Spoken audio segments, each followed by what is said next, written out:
नमस्कार, बहुत स्वागत है आपका। मैं हूं आपके साथ ललिता चक्रधारी। चलिए एक नजर डालते हैं आज के टॉप 10 बुलेटिन पर।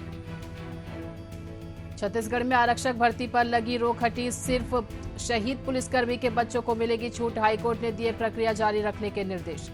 महाराष्ट्र के मुख्यमंत्री के तौर पर तीसरी बार शपथ लेंगे देवेंद्र फडणवीस। दोनों डिप्टी सीएम भी लेंगे शपथ। आज मैदान में होगा शपथ ग्रहण समारोह।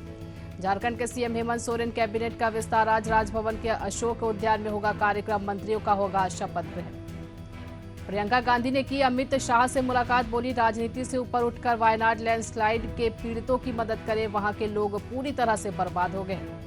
हैदराबाद में फिल्म पुष्पा 2 की स्क्रीनिंग के दौरान भगदड़ स्थिति को काबू में लाने के लिए पुलिस ने किया हल्का लाठीचार्ज। एक महिला की मौत, 3 घायल।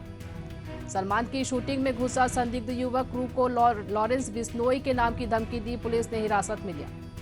संसद के शीतकालीन सत्र का 8वां दिन आज। कल महिला सांसदों के जय श्री राम के जवाब में प्रियंका गांधी ने जय सिया राम कहा था।